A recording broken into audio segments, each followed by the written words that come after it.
Good morning, guys. Frank Valkyrie here. Let's do this. Let's check this final part of The Real Abuser finally revealed. And I've done already 2 videos on this channel. Thank you for the work of Incredibly Average, which he put together those audios, which also with commentary as well. Really amazing work of private detective, I must say. Like, this guy is really has skills, and I both enjoyed learning from his videos and sharing it and adding on to it. So with, of course, with my commentary, with my thoughts about this. By now we all kind of invested quite a lot in this, and again, I want to make sure that from my part as a channel, I'm not trying to spread hatred against the perpetrator, in this case her. Seems like quite obvious. I don't want to do that. I have only sympathy for people in general, and I just hope that they manage to work their way towards better place. But it's undeniable that this is pretty messed up, and I might be biased. I'm teams Johnny, of course, and I got so invested because the more you hear about this, the more the red flags and signs are so incredibly clear that you wonder, why does this trial even exist? But anyway, this is the final part of this conversation between the two, and mostly she was upset because the evening before or so he was spending too much time to his friend in the other apartment. So let's go together and listen to this. Also, subscribe to Incredible. You already apologized for it. It meant a lot to me. Do me one favor today. Don't take that back. I remember this. Isaac, you know it. This isn't about Isaac, you know it. It is about us not allowing. This is the final part of yesterday. No, it's about you not allowing me to have any problems with you, or be upset at you, or mad at you, or even hurt by you at all. Wait, it's a little bit low volume. What she's saying is basically like, don't take it back for once, you know, sort of fight backs. She's always on about, you have basically literally to hit back when I get into this type of mood, when I get combative. And she's here basically saying, don't give me a pass when I get dramatic and I tell you something, I have a problem, whatever. She's absolutely vague. We have no idea what those problems are. Probably there were no pickles in the jars left or something. We don't know. But she's like, you know, don't give me a pass when I'm just wanting a little bit more drama into my life. Not allow it. If you could have just said in a kinder way, a nicer way, like, listen, I feel fucked over by what you fucking just did. You wouldn't freak out. No, I would say fucking, what is it? Like what? And fucking too long at Isaac's, you said you wouldn't be that long or whatever. You shouldn't. I feel stranded. I felt fucking left. Whatever. I'm not. What am I gonna fight with that? Why would I get mad at that? Oh my God! The first thing you do is I don't have to text you, and all, I mean, you just it would be shitty. It would be a fight. It would be terrible. It would not be. It was a fight. Yeah, it was. It was a fight. And it shouldn't have been. And so then the Isaac thing was the impetus, because you were that was a lot of what you said today. It was the impetus, but it's just a small example of a bigger thing. You know it's bigger. Okay, so it's a bigger thing. It's coming from back in Australia. No, it's like Australia, we were allowed to fight. You can't sit here and tell me I can't feel things and I can't voice them to you. If we say to each other, you can't get mad and you can't be hurt by the other, then we're living in a fucking motherfucking fairy tale. Look, then of course, nobody is able to and shouldn't hold shit in. But we can go to the other person and say, look, man, I feel fucked. I feel shit. I feel this. I feel that. And then we can assess how you feel. Well, fuck, I guess, oh shit, I see what you mean. You know, I see what you mean, I get it. Or, fucking, I don't understand what you're saying, and you're wrong, and you're whatever. But it's going to be the latter, and it's been the latter for months now where that's your reaction, is not ever admitting wrong, ever doing anything wrong, ever admitting it. You always go straight to you're wrong, fuck you kind of thing. You don't say fuck you all the time right away, but I'm saying always. Like for months now, it's been, I can't voice any complaint. I can't say I feel fucked over. I can't say I'm hurt. I can't say you fucked up. I can't be mad at you. I can't be hurt. Nothing. Because I'm the bad guy. Oh, well, I'm always fucking up, and, you know, like, you're always on me, and I'm always fucking up, and, you know, like, getting mad at me for having... What on earth is happening here? The thing that I find amusing is that it feels like Johnny, it's the voice of reason. He's really trying his best, like, to understand her, to make sense of what she's trying to say, because, trust me, it's not that clear. She's both, like, saying, like, I want to complain, and at the same time, I want to complain, and you're supposed to let me complain, you know, even when I get mad. But at the same time, she's also accusing him to be always wrong, basically. But then it's not clear. It's like she's trying to, sometimes she remembers that she has to bring the conversation towards making him look like he's doing something wrong, and then she goes there. But in doing so, feels like you're listening to two different audios. You know, it's like, what on earth is going on here? And you can also hear it sometimes in Johnny's reaction, which is trying, like, what do I have to make out of this? You know, like, so what she's trying to say. For being honest with you. We've had a million fights where I'm like, I was honest with you. I told you how I felt. If you were me, wouldn't you feel bad? Yeah. Okay, well then, the fuck? And she escalates, like, when she has nothing. We had these few months where we actually could even feel things and fight, and it was an argument. Even if I'm hurt, I'm still trying to do it because I see the bigger picture. You lose the bigger picture every time. And if you want to stay married to me, you need to figure out if you think you can. If you're going to lose sight of the bigger picture and only be my husband when it's easy, you're only going to be there for the ups, never the downs. You're only going to be there for health, not sickness. Every time it gets hard, you lose the big picture and you can't think about anything else but breaking up, divorce, fighting, splitting, running away. If you can't be the one to come around sometimes and see the bigger picture and know that it's not worth fighting for days, if you can't do that too, we need to walk away. I don't want to walk away. I don't want to end this. But do you not think you'd instigate the same thing? I'm not talking about instigating. I'm talking about ending. But ending, you don't... I'm talking about ending. Yeah, but you don't always do that. You're never the one coming to me and saying, let's not fight anymore. You're never the one saying, come, just get into bed. Let's not go to bed mad like that. On the plane, it was me. In Toronto, it was me. It's always me. On the plane here from Rio, you were losing your marbles. It is really fascinating. The guy is really trying to keep it cool, and she just goes on blabbering about not sure. But also, you see how she is basically admitting that she goes through probably difficult times because of her undiagnosed problems, probably mental health issues or undiagnosed personality disorder, it seems. And she's telling him, like, yeah, it's difficult sometimes and you don't want to fight for it, you know. But now having a little bit more grasp of probably how it looks when she's losing her marbles and when she's going into those kind of, you know, swaying, then it seems like totally reasonable for Johnny to remove himself from the circumstance or leave and not fight, actually, because actually it's absolutely mature what she's saying.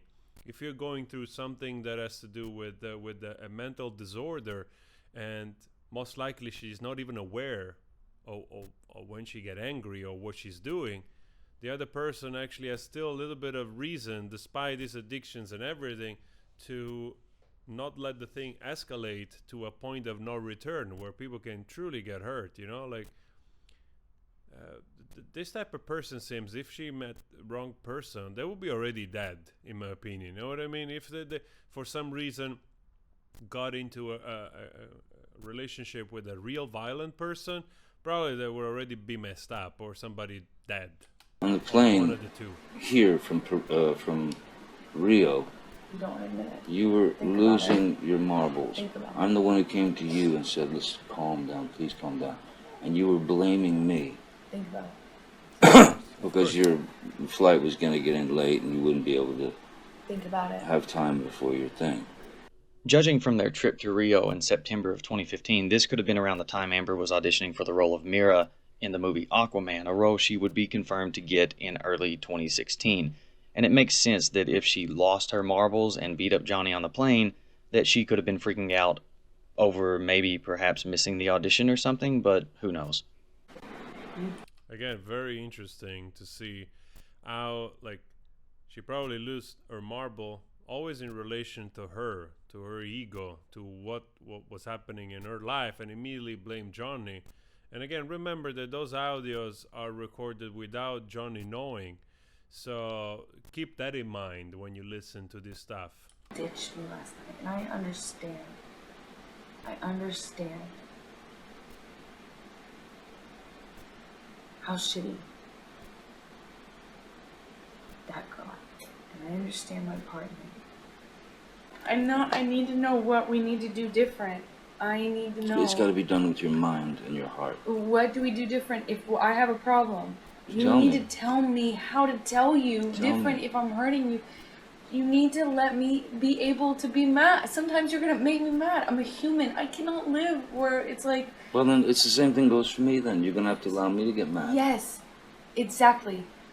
Okay, but I get mad and then you start fucking yelling. I don't have to start yelling. I think I start yelling once it gets fucking heightened. I've gotten a lot better about that. It's just only... No. I only start... I've gotten a lot better about that.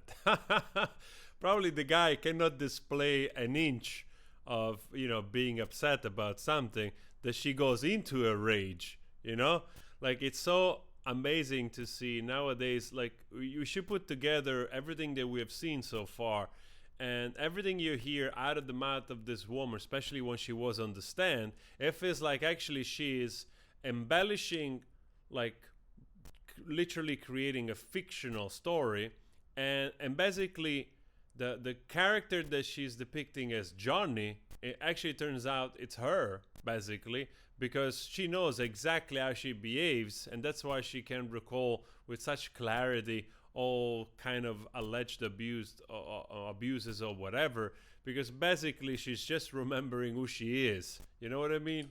yelling when it's fucking hour 11 Literally and we're projecting Yeah, on the you- other You guy haven't gotten who better she about is. that. Otherwise, we wouldn't have had 3 physical fights Look at in the this. last month and a half, 2 I'm months. talking about the yelling. Let's both pay attention to how we talk to each other, to respect each other. We're not going to do that all the time. Sometimes we're going to be shitty or whatever. Of course not. But we make a promise to each other about the rings and the divorce. No rings, no divorce, We promise each other. and Wow. Please, I want so bad to feel like the marriage I I promise you. worked so hard to make happen is like meaningful. Wait. The marriage I worked so hard to make happen? Okay, carry on. Don't talk about making the wedding happen. Talk about the 4 years we've spent together, please. Yes, but I want to make. I have those 4 years no matter what. But I fought for that wedding, and we had that wedding, a beautiful wedding. For what? If we don't, I want to it means something that there's some.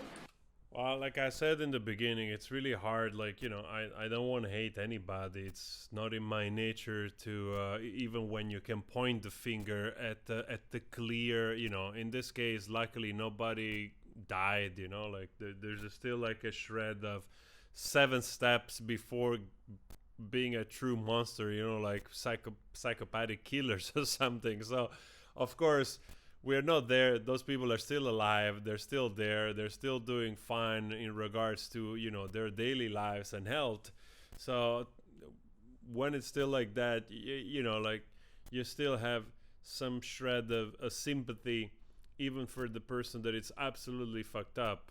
because you think like, wow, poor creature, man. You know, probably most of the time she's not even aware of all these fucking things that she's doing to herself and the people around her. You know, I mean, again, this whole thing, it's not ending well, and yeah, even if Johnny loses, it's not end well for her either. It did mean something, and it does mean something. And I didn't get married to you to fucking...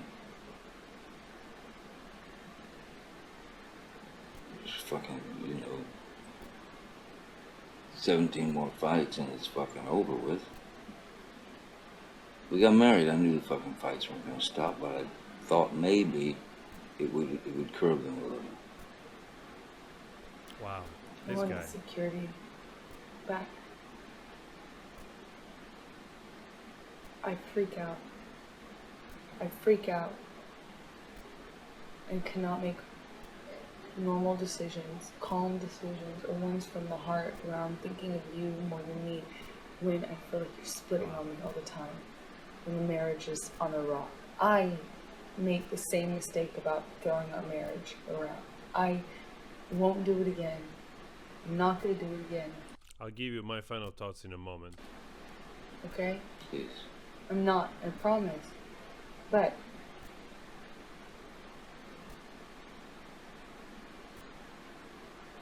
there's something so anxiety provoking and scary and malicious and really just turns everything over when you split all the time. Please, if you really don't want to fight and you're not just trying to hurt me, which sometimes it is that, if you really, really, if you really love me and you do care about this, please find a good way to do it one that's respectful. You can tell me that you are. I need to know that we will be able to talk about it, because the problem I have is when we don't communicate. It comes into me, builds up in me, and becomes cancer in me. It got worse every day when we were back from Toronto. It got worse every single day. Not better, worse. Until we spoke about it. Until Whitney's birthday, and we talked about it. Then it was okay, but I just want to remind yourself again that this happened in a timeline after the incident in Australia when she chopped off basically his finger, and this guy went through all of that, through that whole traumatic event of having the top part of your bone shattered, the tip of your finger gone, reattached with the skin graft, and you had to go through that, you know, and he's sitting on the couch calm, just puffing on, you know, like whatever, cigarette or whatever, and she's listening to her drama, literally. I don't want to resent you. I don't want to resent you. I don't want to Still busy not with herself. trust. You know how many times I've chased you out of the elevator in the hall? Wait, what? Gotta stop doing that. Exactly. I'm not nitpicking. I don't mean to be focusing on something, but if it's a major thing to me, and it is a major... If things get physical, we have to separate. No, We have to be apart from one another. Whether it's for fucking an hour or 10 hours or fucking a day. We must. There can be no physical violence. I can't promise you that I'll be perfect. I can't promise you I won't get physical again. God, I fucking sometimes get so mad I lose it. You can't promise you won't get physical again because you get so mad you lose it. Alright? I can fucking promise you I'm gonna do everything to change. You didn't even come home last night. I feel like I have nothing to cling on to. There's a semblance of marriage or commitment or stability. I mean, if I can just get up and walk away and spend the night somewhere else. You obviously can. Yeah, but believe it's done if I do that. That's it's not marriage. she means by that, like, I can just go out and have sex with somebody also. And he said, like, you obviously can, probably because either they have, it's not clear, but I don't think they have like an open relationship. But you don't know 100%. Maybe to a degree, to certain the circumstances. Johnny Depp, I'm pretty sure he's been fully aware that she is bisexual, and I'm not an expert on those things, but you never know how those things work in regard whether she's more masculine, she tends to prefer more female partners to male partners, or if it's really 50-50. I'm sure there is a spectrum there to a degree, you know, and every person is different. So I'm sure Johnny knows those things, and he also knows maybe that she likes maybe to hang out with women friends sometimes. So here in this statement, saying like you obviously can, is either like a sort of dry remark, you know, kind of funny remark to say like, well, you already did that, you know, probably referring to a cheating that he's aware of, or like, you obviously can, you know that we have this agreement between the two of us. And then she said, yeah, but if I do this, then for me it's over, blah blah blah blah blah. And honestly, I think she's ranting about because she's feeling that John is having enough. He's having enough.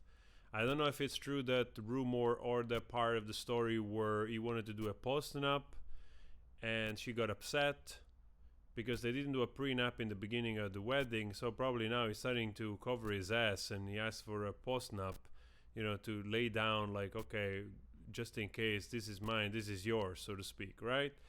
And I have the feeling that she's sensing that detachment, that security that she's referring to. It's the fact that Johnny is starting to have enough. You know, he's starting to realize, like, we have to separate. Things are getting too physical. It's obvious what they're saying, that she gets physical all the time and he has to manage the physicality, you know? So there is definitely touching in between the two, but I'm pretty sure that Johnny is not a person that is responding to the violence, more trying when it happens to kind of diffuse it, or, you know, trying to freaking calm this little Tasmania devil thing, you know? We talked about it. You know why I left. I do know why you left. We know why you left.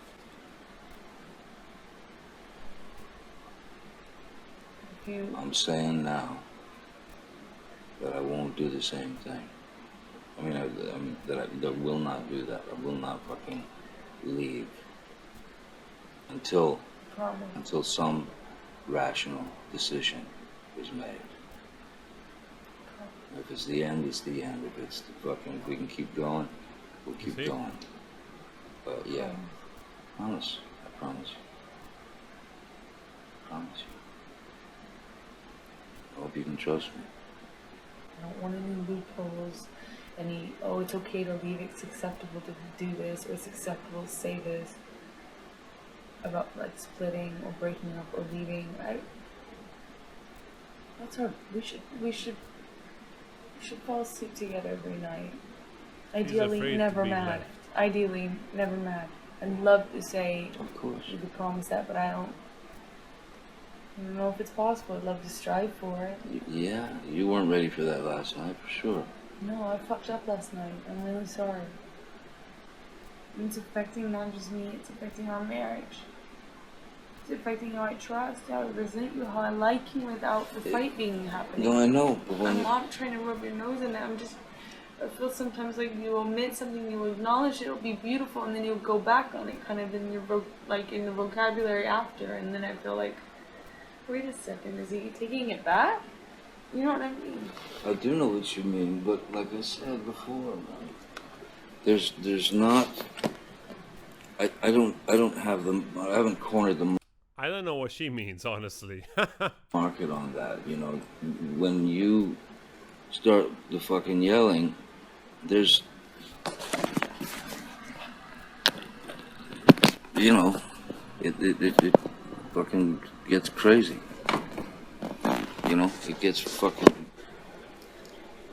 crazy, you know, and that makes me not feel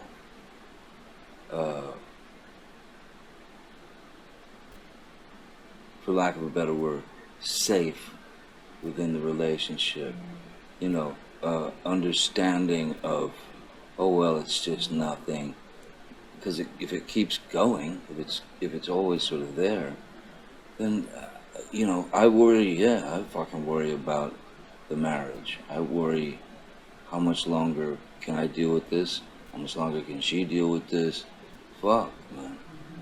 So I've had the same trust issues. I've had the same disappointments. I've had the same, you know, maybe not to the degree you have. I'm assuming so, but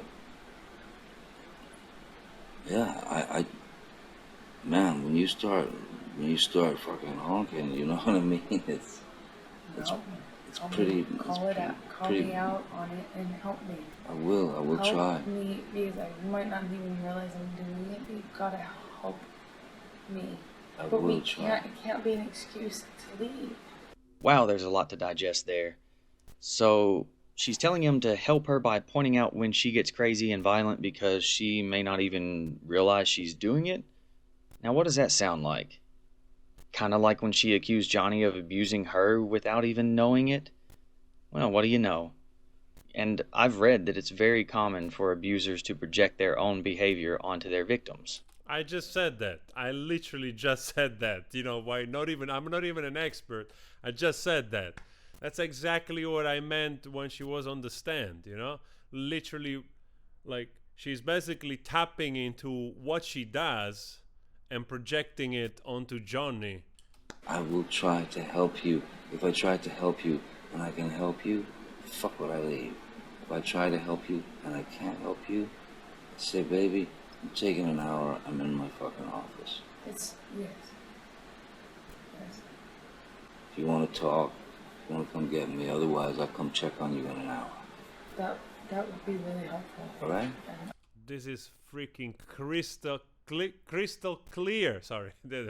Crystal clear. I promise you I'll leave you alone for that hour. I promise you I'm not gonna freak out. I just want you to have your time to be able to calm down, or my time to be able to calm down. But it really helps if you give it time. If it's not just Say an even hour. if you just say it will, you know, like I promise it will resume this. I just need to know that we will talk about it. Otherwise, I'm dealing with cancer. I'm dealing with something that just festers and it gets worse and worse. So you have to realize that, you know, in that kind of situation, a few minutes is fine, but then after a certain point, it becomes way worse and it becomes way harder to reason, to rationalize with. That Kipper can tell you, he says he's the same way. That's how I work. And you work a very different way. So we meet in the middle. Talking about the doctor that was in Australia too with them, that you heard in the other audio, Yeah. giving her the antipsychotic I do understand medication. that. I mean, I do understand all that. But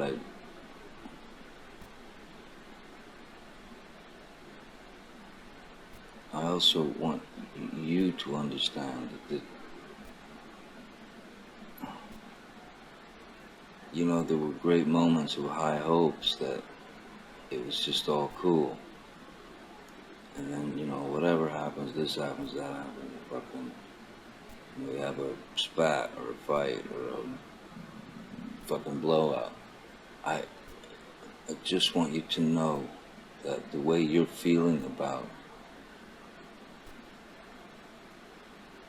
being unsure of us, of the marriage, of this, whether you can trust me to be this, or whether you can, you know, or whether I can do the same. I feel very much the same.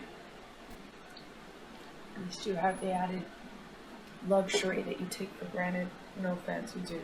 What do I take for granted? That you have the added luxury of knowing that I'm there and that I mean it forever and that because I show up. I come, I'm knocking. I'm the one who asks to calm down. I'm the one that comes to get you on the plane. I'm the one that comes and knocks at the bathroom door. I'm the one that comes into the house that you've run away to. I'm the one that comes to you and says, oh, this isn't worth it. Let's fight for this marriage or whatever. You have an added luxury that you just are taking for granted in such a big way. And you don't know how much that means. I go because I think, fuck. She makes no sense. Truly. She really makes no sense. We're screwed. Can't live like this. What's to stop you from doing that again? Again. Well, like I said, or like you said, you walk out the door, you walk out the door. That is the same as rings off. That's the same thing as mentioning divorce.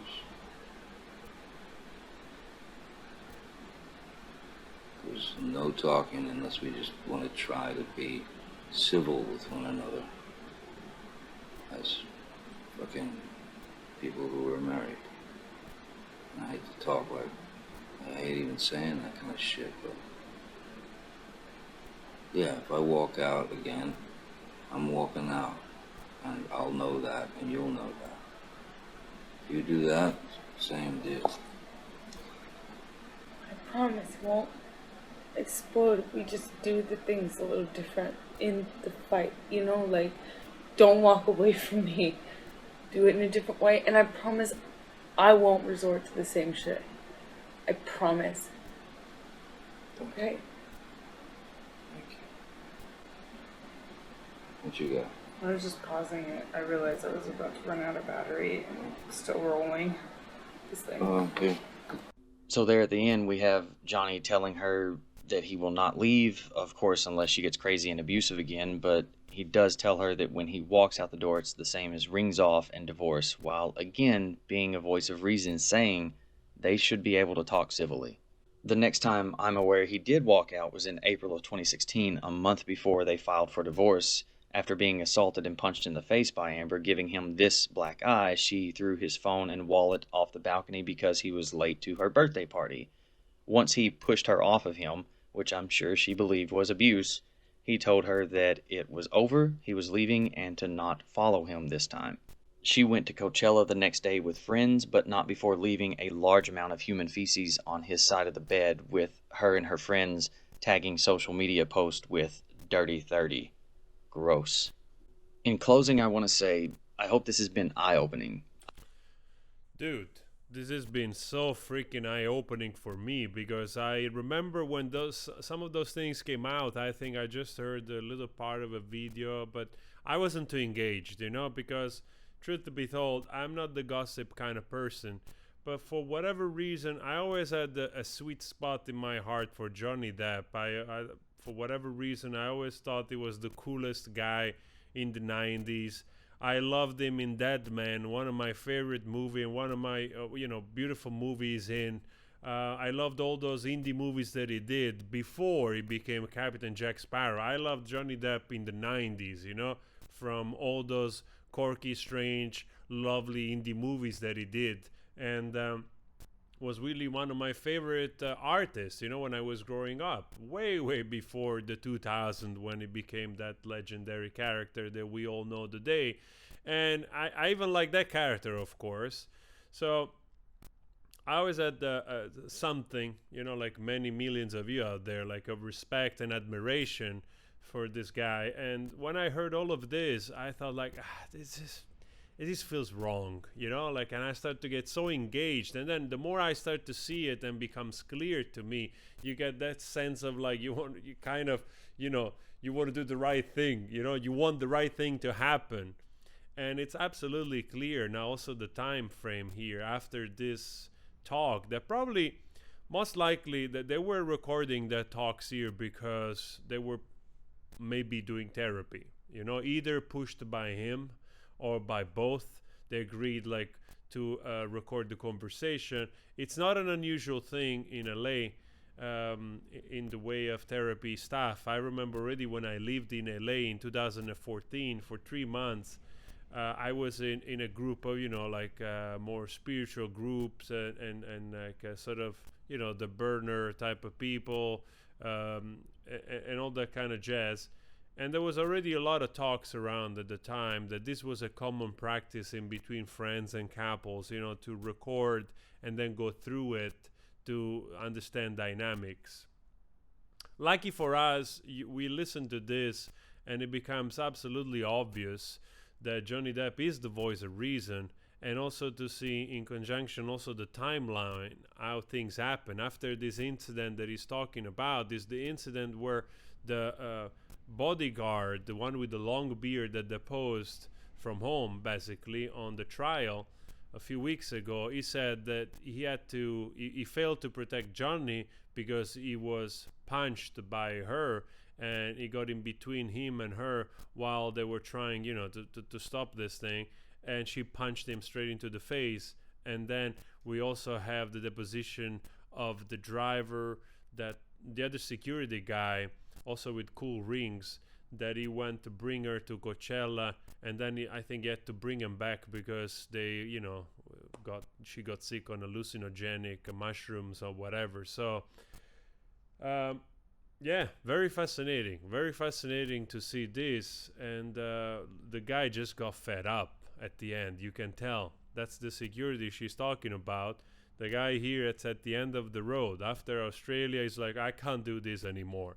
And then she keeps going, and she doesn't change, because how do you change? You don't change that kind of character. And for him was the end, you know? And we have to see this shit now.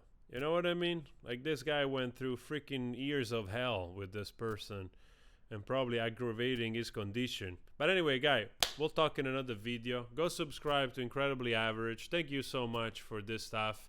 Thank you for the support on my channel. Go subscribe to both of us, and I'll make sure that I will follow this trial until the end, because yeah, it's now it's it's gaining more and more momentum. So I'll see you in the next video.